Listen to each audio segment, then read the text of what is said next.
Bonjour à tous, bienvenue dans cette nouvelle vidéo où nous allons parler de la gestion des doublons dans le logiciel InnoPharma.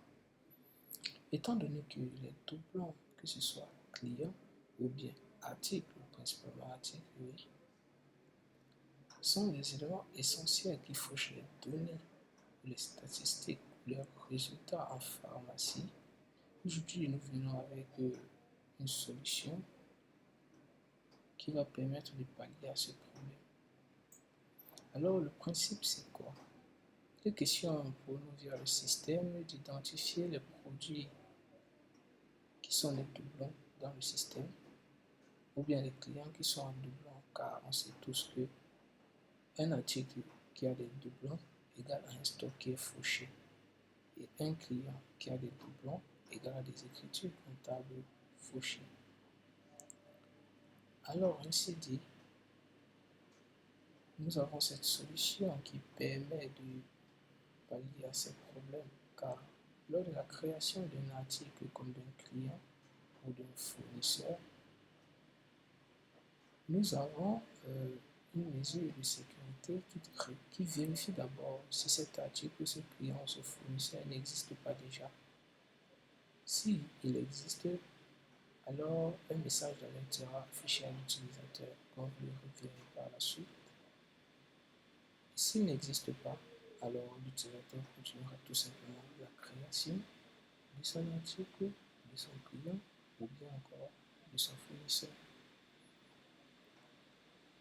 En plus de cela, nous avons les possibilités d'aller lister les articles qui sont potentiellement des doublons ou bien encore de lister les clients fournisseurs qui sont potentiellement des doublons dans le système et ainsi dit de les traiter, de les archiver et de les retirer définitivement du système.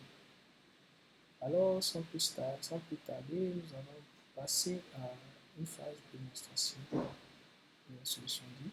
Alors, let's go. Pour ce faire, nous allons aller dans Inventaire pour créer un article, données de base, article. Je vais essayer de créer un article qui existe déjà. ACML Unidos 2010. Voilà, parfait comme commande. Alors, je vais cliquer sur Créer. Et là, je vais le remplir, j'avais déjà copié au préalable. Mais ici, pour plus de robustesse, pour vous montrer la robustesse du système, je ne vais pas mettre exactement le nom. Je vais retirer par exemple boîte de 10 et laisser le système agir et vérifier automatiquement. Alors, je vais cliquer sur sauvegarder et voilà, on a notre message d'alerte qui dit quoi? Un article similaire existe déjà. Il donne le nom. Ça veut dire que autant d'articles qui existent, qui sont similaires à ça, autant de listes déroulantes ici. Donc, on peut avoir autant de listes déroulantes. On peut aller jusqu'à 10, jusqu'à 20 articles qui sont similaires dans la liste ici. Ce qui allait permettre à l'utilisateur directement de voir qu'il y a déjà un tel article et d'annuler la continuité de l'enregistrement. Voilà. Donc, c'est un peu ça pour la gestion ou le message d'alerte côté article. Le processus est le même côté client, c'est-à-dire lors de la création de le système vérifie d'abord s'il n'y a pas déjà un tel client en base de données avant de laisser la continuité de la création. Voilà. Maintenant, nous allons donc aller voir les articles qui sont des doublons dans le système. Pour ce faire, nous allons tout simplement cliquer sur, nous allons revenir sur la liste des articles comme on peut le voir ici. Ensuite, nous allons cliquer sur doublon potentiel qui est là, qui est un événement ajouté. Et grâce à ça, nous allons avoir potentiellement, comme on l'a dit, parce que ce n'est pas forcément 100% de doublon. Voilà, voici un cas ici. Étant donné que le système est assez intelligent, il fouille à peu près partout. Donc c'est maintenant à nous de venir manuellement checker et puis vérifier si cela est un doublon et l'effacer du système comme on peut le voir là. et ça va nous dérouler l'ensemble des produits qu'il trouve être doublons pour nous dans le système. Donc voilà un peu des différents cas d'espèce. Donc c'est un peu ce que l'on a et le processus est le même pour le client. Donc on va un peu aller dans la facturation avec le client et on va choisir un client de notre choix. Je prendrai celui-ci, voilà. Je vais copier entièrement son nom. Voilà.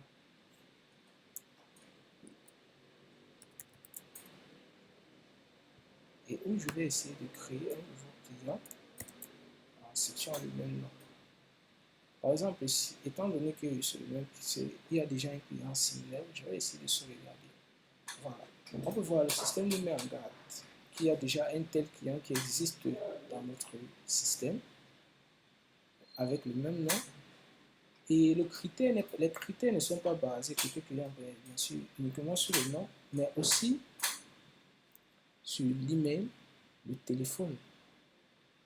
Donc, on se base sur le nom, sur l'email et le téléphone. Ça veut dire que même si les noms sont différents et que les emails sont les mêmes, ou que les numéros de téléphone sont les mêmes, le système nous alertera pour nous dire que, attention, nous remarquons qu'il y a un tel client avec les mêmes identifiants ou bien avec le même numéro de téléphone, le même email ou le même nom. Donc, c'est à base de ça qu'on pourra identifier le problème du doublon. Alors, le processus est le même pour avoir la liste des clients ou fournisseurs doublons. On vient toujours dans la liste des clients. On choisit le filtre doublon potentiel qui est là.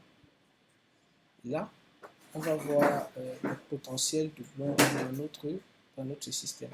Comme on peut voir ici, on a un cas où on a SimoCloud et SimoCloud. Bien qu'il y ait une différence de majuscule et minuscule au niveau des clouds, le système leur a repéré comme étant des doublons potentiels. Voilà. Donc, ainsi dit, voilà le processus de gestion complet des doublons côté client comme côté article dans notre système Innopharm. Grâce à ces mesures barrières mises sur pied, les auxiliaires ou bien les personnes habilitées à créer de nouveaux articles seront plus mises en garde par le système pour ce qu'il en est des doublons, car le système va traquer s'il existe déjà un tel produit, un tel client, un tel fournisseur lors de la création et avertir l'utilisateur, si c'est le cas, en lui montrant les produits ou bien les clients ou les fournisseurs qui existent déjà dans le système. À base de ça, on partira sur une base de plus de cohérence et spontanéité dans le logiciel. Alors, merci à tous d'avoir suivi la vidéo. On se dit à la prochaine pour une nouvelle vidéo, une prochaine séance de formation sur nos nouvelles fonctionnalités d'Innopharm. Sur ce, à bientôt.